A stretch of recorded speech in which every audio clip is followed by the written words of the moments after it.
안녕하십니까, 박사호입니다. 월드리딩 채널은 수익 정지 상태지만 계속 정확한 국제 뉴스를 전해드립니다. 11월 5일 KBS는 또다시 단독이라면서 우메로프 우크라이나 국방장관의 말을 전했습니다. 우메로프는 북한군이 3,000명 규모씩 5군데 배치될 것이며 총 병력은 15,000명 정도가 될 것이라고 주장했습니다. 그는 그러면서 지금까지 소규모 교전은 벌어졌지만 모든 병력이 동원된 것은 아니라고 말했습니다.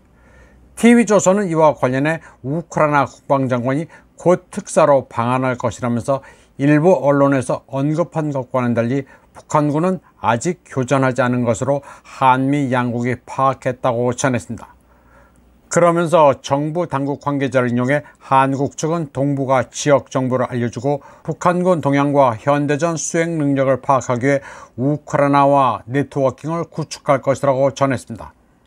그러면서 KBS를 인용해 러시아는 많은 미사일을 보유하고 있어 여기에 대응하려면 방공 시스템이 필요하다는 젤렌스키의 발언을 전했습니다. 그리고 방공 시스템이란 단어에 괄호 열고 천궁, 비호라고 표기했습니다. 또 북한군 1만 명이 쿠르스크에 도착했고 앞으로 며칠 내 전투에 돌입될 것으로 예상된다는 매튜 밀러 미 국무부 대변인의 발언을 전했습니다. 북한군 교전설에 대한 국내 매체 보도는 뒤죽박죽입니다. 여기저기 닥치는 대로 인용하다 보니 교전이 있었다는 건지 아직 없었다는 건지 헛갈리게 하고 있습니다. 한국 매체들은 쿠르스크 모처에서 러시아군 BTR-82 장갑차가 우왕좌왕하면서 하차시킨 북한군을 버리고 도주했다는 미확인 보도를 쏟아내기도 했습니다. 화면을 보면 우왕좌왕한 것은 맞는데 하차한 보병이 북한군이라는 증거는 어디에도 없습니다. 장갑차 모는 러시아군과 탑승 병력인 북한군 사이에 의사소통이 안 돼 일어난 일로 추정한다는 이루라는 사람의 발언을 근거로 이런 보도를 쏟아낸 것입니다.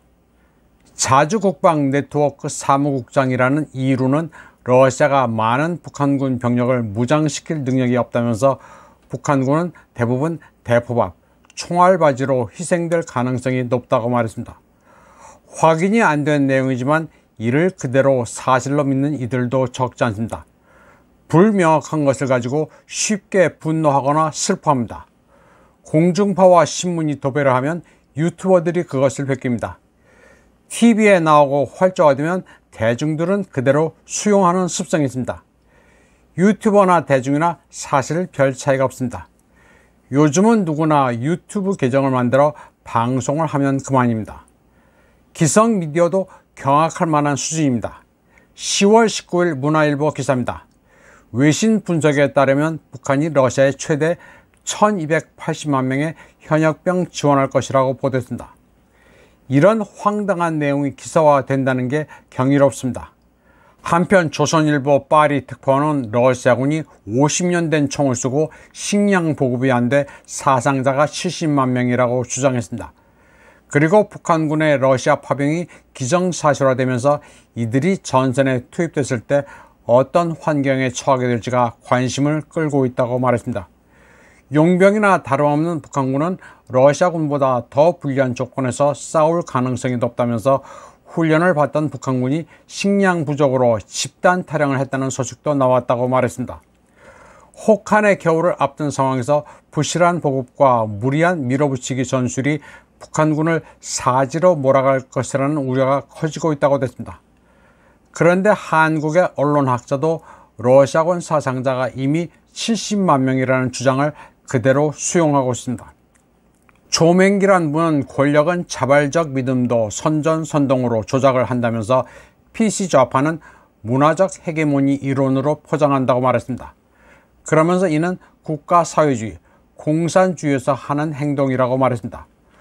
조맹기 교수는 위에 언급한 조선일보 파리 특파원의 기사 내용을 그대로 인용했습니다. 기사의 원문을 모두 소개하고 있습니다. 조맹기 교수는 러시아가 인해 전술을 펴고 있으며 우크라이나 전쟁은 러시아의 진짜 실력을 보여준 사건이라고 주장했습니다. 그러면서 도널드 트럼프와 공화당은 미국 GDP의 7.5%에도 미치지 못하는 경제력을 가진 러시아를 제1의 적국으로 삼고 있는 바이든의 외교 정책을 비판하고 있다고 말했습니다. 또 공화당은 추적을 미국 GDP의 62.6%에 도달한 중국으로 삼아야 한다며 바이든의 우크라이나 정책을 비판하는 중이라고 그는 말했습니다. 조맹기 교수는 실제 그렇다면서 러시아는 미국과 나토의 상대가 안 된다고 말했습니다. 또 러시아는 기껏해야 석유, 가스, 밀 등 천연 자원에 의존하는 나라라고 평가했습니다. 그리고 북한은 당장 식량, 석유, 가스가 아쉬워 러시아 말을 듣고 있다고 했습니다. 그는 러시아가 국방 기술 외에 다른 기술력이 서방 근처에도 가지 못한다고 말했습니다. 조맹기 교수는 러시아군 당국이 북한 병사들에게 탈영할 경우 대포밥 작전에 투입하겠다는 협박을 했다고 말했습니다. 또 북한 주민들도 이 같은 사실을 알고 있으며 아들들을 대포밥이 되게 할 수는 없다며 절규하고 있다고 말했습니다. 저는 이 교수님의 시각에 대해 따로 뭐라 코멘트하지는 않겠습니다. 그냥 에휴 라고 한숨 두 마디 내쉬겠습니다. 다만 누구든 자유롭게 의견을 개진할 수는 있습니다. 이번 방송은 여기까지 하겠습니다. 시청해주신 여러분 감사합니다.